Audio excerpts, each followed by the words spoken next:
Box sets. They're always a lovely little thing to get because you end up getting, you know, a nice little handful of toys in a single go. But typically you end up paying a little bit extra just because of the convenience of getting the whole thing, and it's usually a bit of an annoyance. But every so often, it turns out to be a really great deal. And no, I did not get cats in a box set. That's next year's project. Bruticus in glorious G2 colors. And apparently I had it too close. Yes, this was actually ordered through Walmart Canada because it's not just a thing for Yanks. This case, Kitty, please move. In this case, it was ordered through them for $75 plus tax. And they shipped it for free because it was over 50 bucks. And if you go into a store, Onslaught alone is going to run you 30. So 75 bucks for the whole thing is an especially good deal. Now, this is one of the many G2 color boxes that they have, because that's what most of the box sets consist of.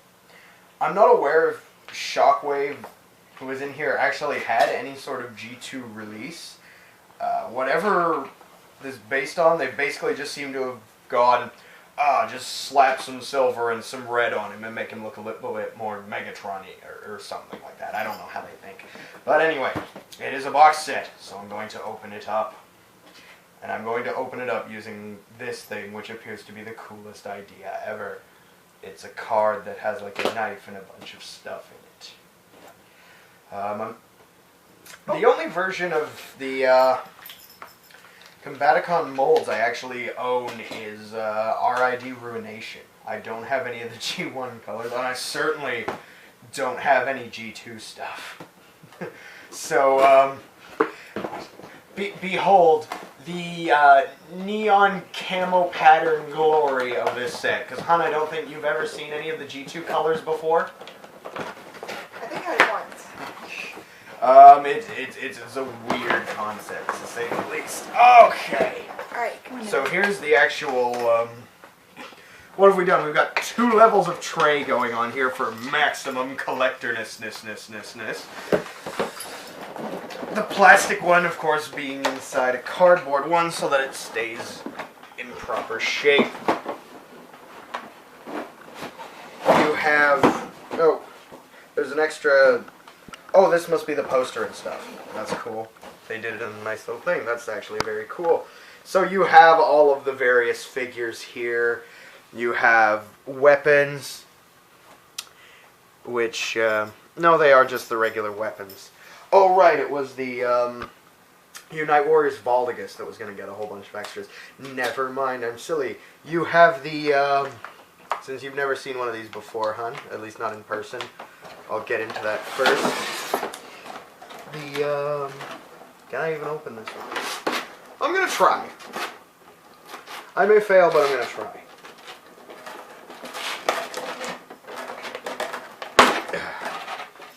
Do I have the wrong edge of the knife for this, or is this just a failed effort? Okay.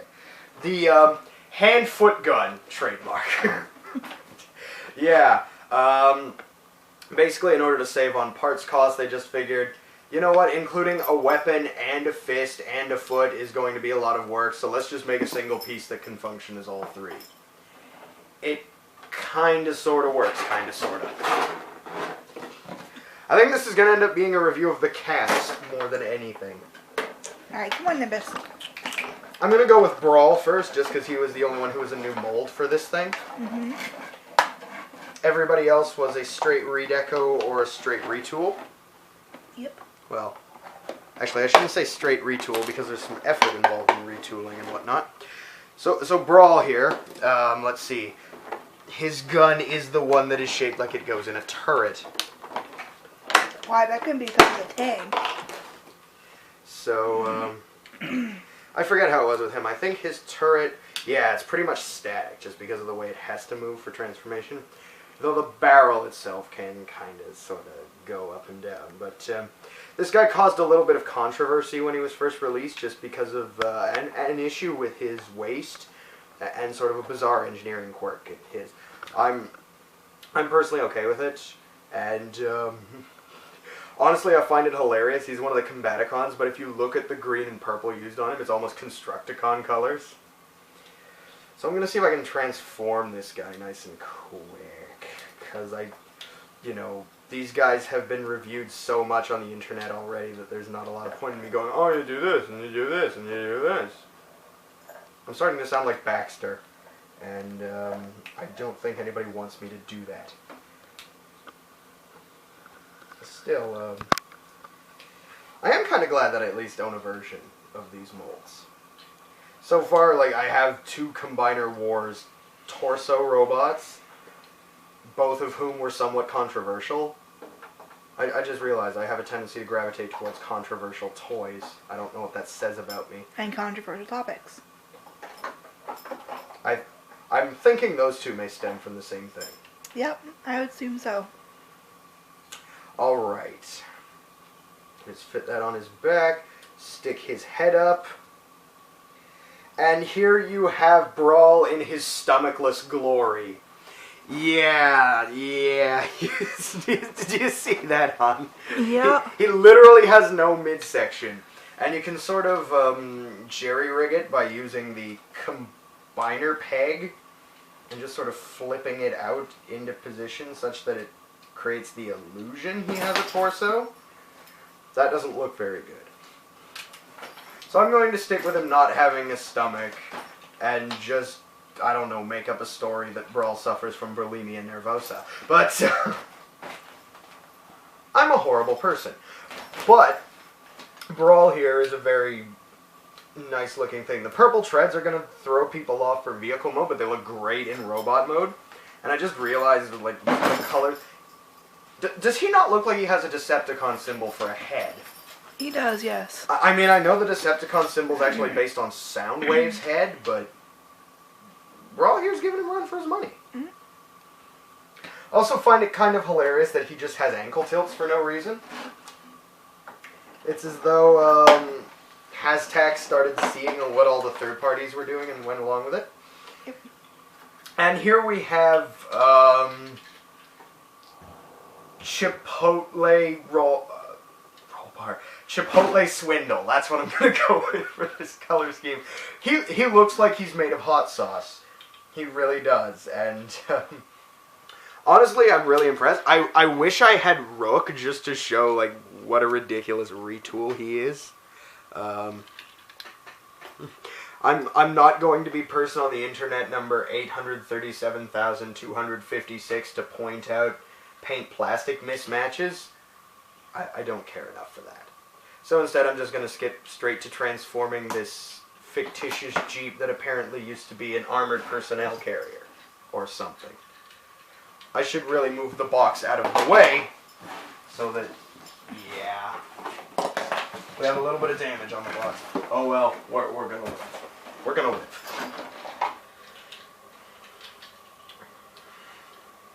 I'm just going off of reviews I've seen of this toys. I have no idea if I'm doing any of this in the right order.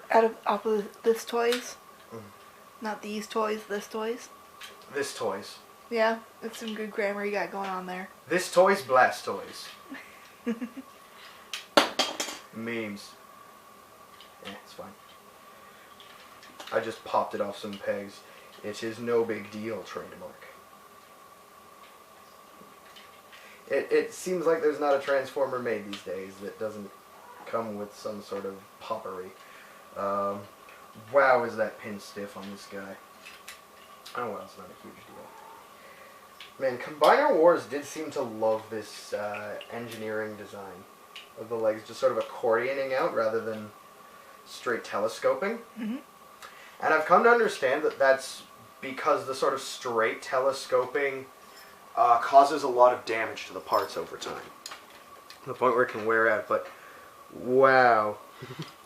Look, this might be G2 accurate for Swindle, I don't know, but with an entirely black head and the red optics, one, he looks like a Dinobot, and two, you can barely tell he has any face detail. Yeah. Although I guess it would be kind of hilarious for them to paint it any other color then, because then he'd have a RoboCop head. Mm-hmm. And if there's one thing you could not describe Swindle as, it's a cop. So So I'm gonna leave the big man till last, and I'm gonna go with the one that caused people the most frustration with the Combaticons, and that is Blastoff. Tell me, hun, do you remember what Blastoff turned into in G1? No. He turned into a space shuttle. So basically, it's a Decepticon version of Astro Train. Well, Astro Train is a Decepticon. Oh. But, My bad. Okay, I was just using the wrong side. You can tell how much I watch Transformers. Well, anything past the first season, anyway. Yeah. But, so there were a lot of people complaining that for Combiner Wars, they didn't make Blastoff into a space shuttle and just used a recolor of one of the jets. In a military unit, people apparently want a space shuttle. So, it's actually hilarious because in this G2 color scheme, he ends up looking a lot like Movor. Or Ramjet. Except without the red.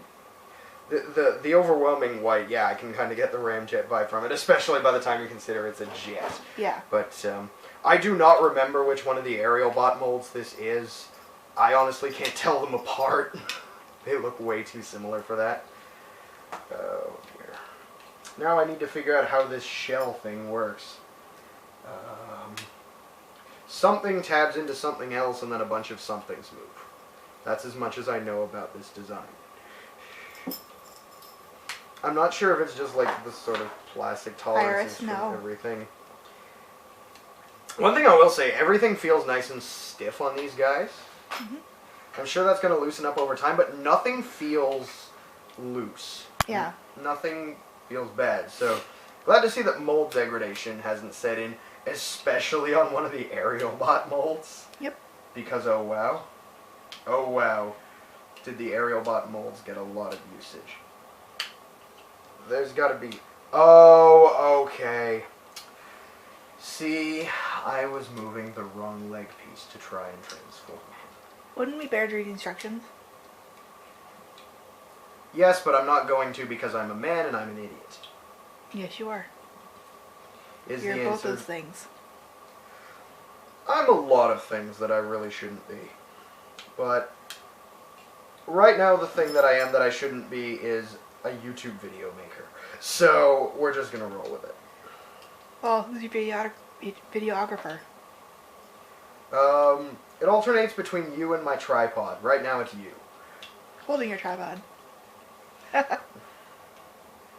Yeah, apparently sitting a camera static on the ground doesn't work great if you have no concept of sticking with the camera. I know there's a trick to lining this up. I'm eventually going to figure out what that trick is.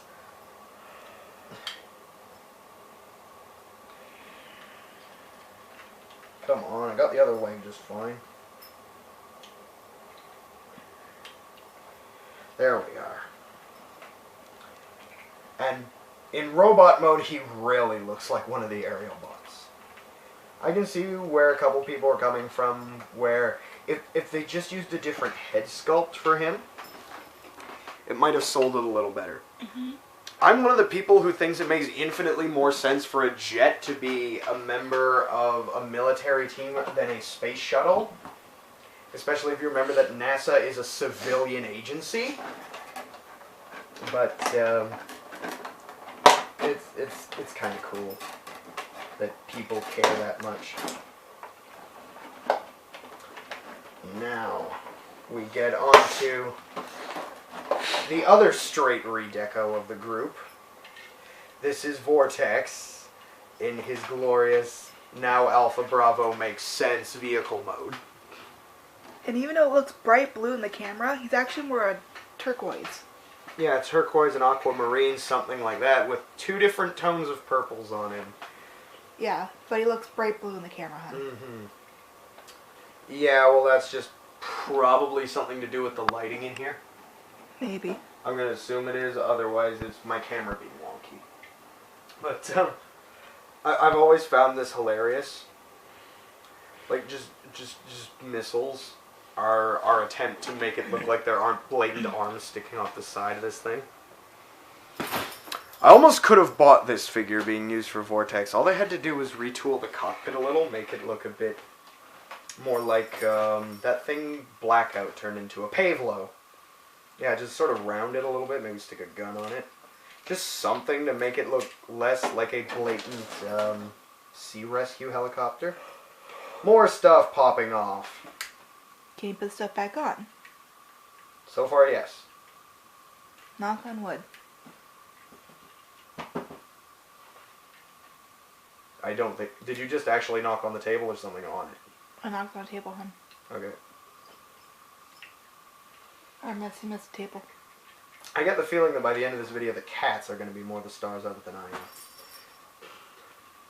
am. I'm not sure how I came to that conclusion. Yeah. Well, right now it looks like Nimbus has a really long black tail. Optical illusions, ladies and gentlemen.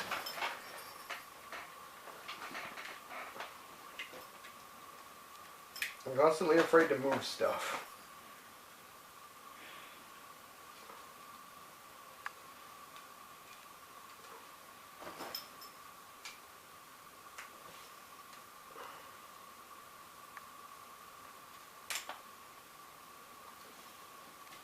Whee!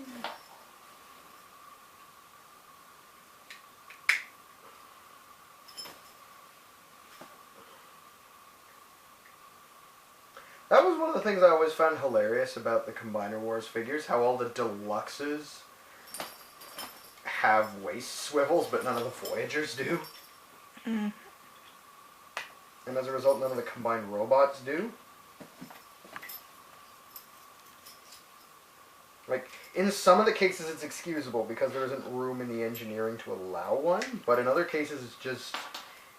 eh.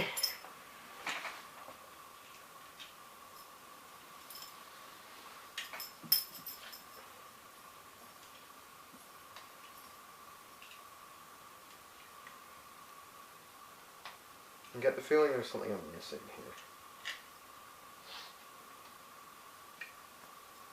Either that or it's literally just everything is so stiff. I'm gonna bet on that one.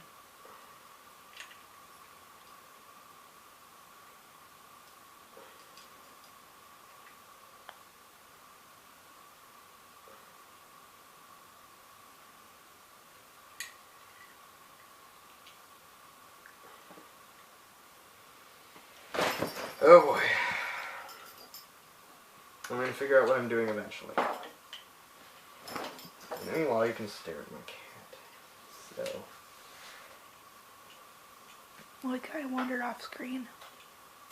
I guess you can't stare at my cat. Oh. I don't know what I did, but it works now. Maybe just finally loosened up a little bit.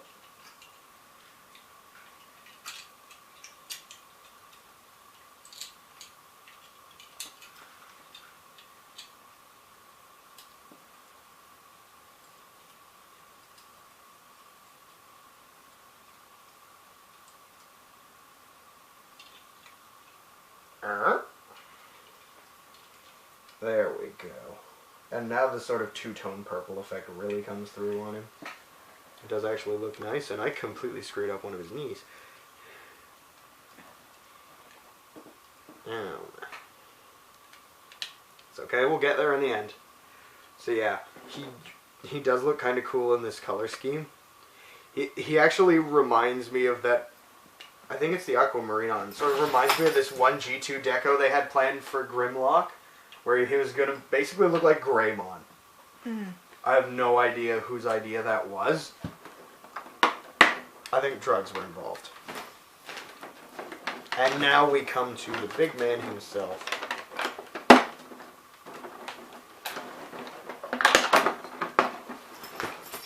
Mick Onslaught. Make onslaught. Mm-hmm. Mick Onslaught. Now I have to say, this is probably one of my favorite retools of the entire line. Why is that? Just for the sheer cleverness of it. Mm. Like the fact that when they retooled Hotspot into this guy, they basically spun the vehicle mode 180 degrees. Mm-hmm. So while this is the front on Hotspot, here, this is the front. So it's just a really clever use of the same engineering to achieve different results.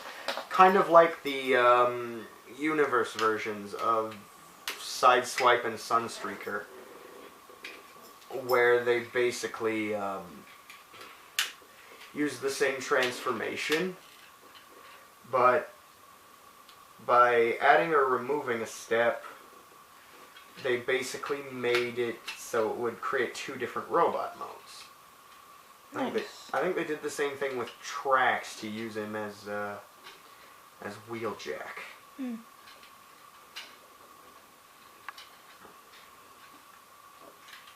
And I'm just skipping straight into robot mode to see if I can solve something with this guy, because mine, I think it's just the way I've got the head in there, but the chest plate doesn't seem to want to close down. Oh yeah, I just realized that there's a sort of metallic sheen to some of this plastic on here. Yeah, the purple one. The purple plastic. Yep. The purple paint. It does look very nice. So yeah, I am generally a fan of the retooling that they did on this guy. Even though it really only translates in the vehicle mode, and his robot mode ends up looking a lot more like Hotspots. Mm-hmm. And the head is a bit stuck.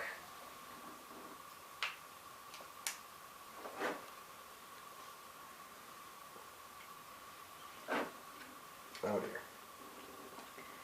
Do you want to try to get it out, hon? No, it's okay. Where did my tool go? This is going to be careful. If I can figure out what the problem is.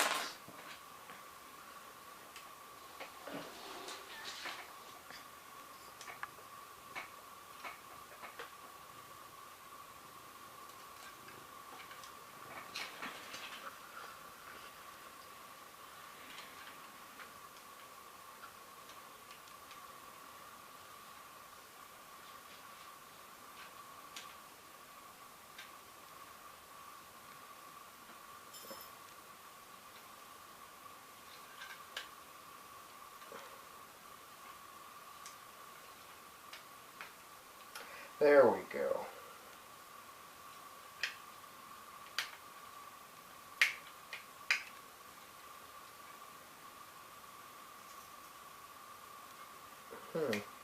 Nope, my chest plate still won't close properly. What's the problem? Maybe you got a dead toy. I would not appreciate that. There we go. Just apply a little bit of force. I just need to apply a little, what has Ben referred to it as, brute force and ignorance.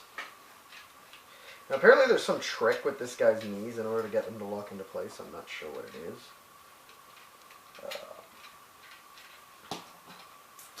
I'll get his guns out of the package. Because eventually I think everybody's guns need to come out of this packaging. Mm-hmm.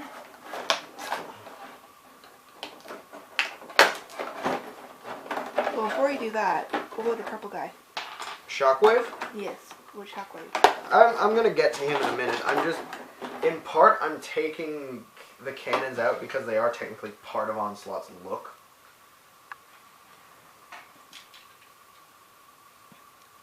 What? The hand-foot gun? Yes. I'll get to that in a second. Those are really more combiner accessories than anything. Okay.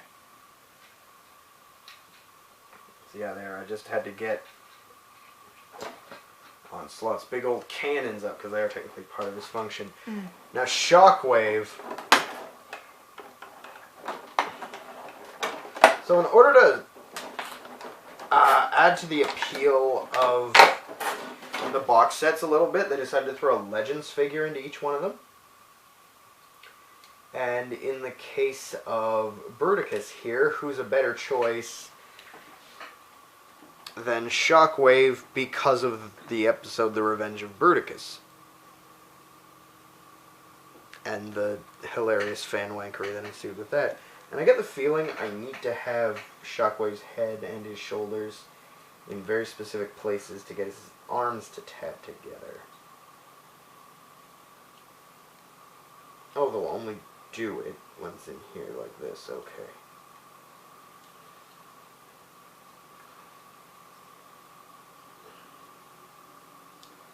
Oh, it's independently hinged, okay. Yeah, here's Shockwave in a quote-unquote gun mode. That will only really fit the combiner hands just because of the way it's double pegged. Although it does do that very well. It does the thing it's intended to do. That's, I think, all you can ask of it, really. Mm-hmm.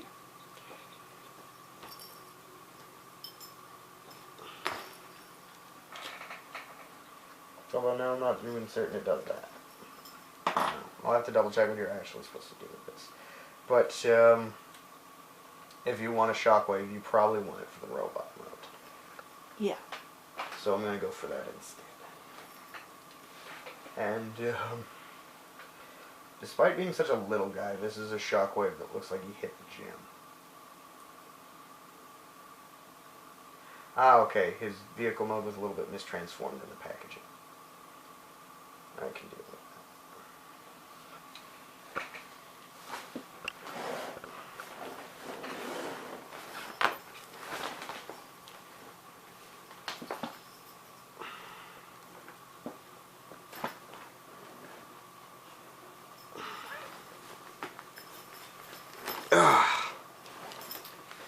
Tight joints? I hate this sort of dual pin system that they did for the... But he ends up pretty serviceable. Nimbus. And he can dance! Just roll the cats out of the way. I'm trying. Okay. I think it's time I made a Bruticus. I think it's time for that too. I think I have to do that at this point. Well, considering we're approaching the half-hour mark. Are we actually? 27 minutes, 14 seconds. Okay, I'm going to do a separate video for the Bruticus then. Alright, see you later. Peace.